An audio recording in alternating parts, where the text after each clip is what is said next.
Coronavirus, unemployment, healthcare, the economy. The list of issues on the minds of Americans these days is pretty weighty. And we've been in the midst of a haze, a coronavirus haze. But as that cultural smog starts to ease, the path to the 2020 election is going to become clearer. And as the dust settles, the sleeper issue festering just below the surface is going to bubble up and bubble over. And that issue is abortion. If anyone out there thinks that courts settle moral law, I guess you've really got to look no further than Roe versus Wade. That's the 1973 Supreme Court case that actually legalized abortion. It was supposed to settle the issue once and for all, and yet here we are, nearly 50 years later, and the war over abortion is fiercer than ever. So to assume that this issue won't dominate electoral discussions in the coming months borders on insanity. Now, abortion is poised to be a major issue in the 2020 campaign. If you look at what's going on right now, there's discussion with Planned Parenthood and other organizations and claims that Americans want abortion legalized, plain and simple. And these people will cite studies saying that the vast majority of Americans want abortion safe and legal. And if you notice, they no longer say rare, but what they don't tell you is that if you get deeper into the stats and the numbers, there's some really, really fascinating things that unfold. If you're not just asking people, do you like Roe versus Wade, you start to find some really mind-blowing realities. So first off, Marist found that 65% of Americans are more likely to vote for candidates who would actually limit abortion to the first 3 months of pregnancy. And only 33% of Americans say that Roe versus Wade should actually be seen as allowing for abortion at any point in a pregnancy without restriction. But it really doesn't stop there, and I think this is the most interesting one. 70% of Americans would actually limit abortion at most to the first trimester of pregnancy.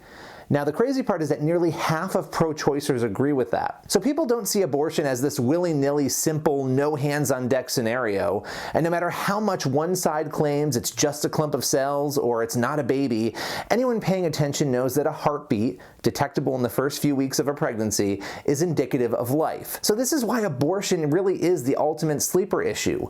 Whether or not people are talking about it now, they will be come November. And because it's one of the only issues that directly ties to a life or death scenario. The side that grossly fails to protect life typically is the side that is on the losing end. Now, gone are the days of safe, legal, and rare, and we're kind of in this weird era of shamelessly shouting your abortion from the rooftops.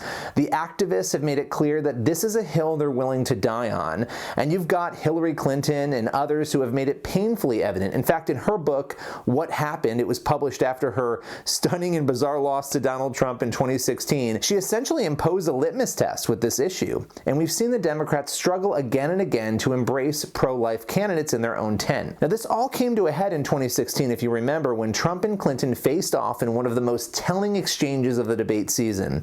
It was a heated back and forth that I believe actually sealed the election for Trump. If you'll recall, Trump accused Clinton of essentially defending an abortion at 9 months gestation, and rather than taking the opportunity to speak out against late-term abortion, take a reasonable and a rational position, Clinton doubled down, dodged the opportunity, and concluded that the government has, quote, no business in the decisions that women make with their families in accordance with their faith and with medical advice. Now, people were pretty horrified by that exchange, and you may remember this, but it's become the go-to for Democrats, and while there are so many other issues that matter so deeply right now, abortion is going to reemerge in big time. You've got Joe Biden slipping down that same pro-choice slope that Hillary slipped down, and he really risks turning people off in the same way that Clinton did. There's nothing worse than selling out on an issue that involves life or death scenarios, yet Biden has really gone from initially claiming that the Supreme Court went too far in its Roe versus Wade decision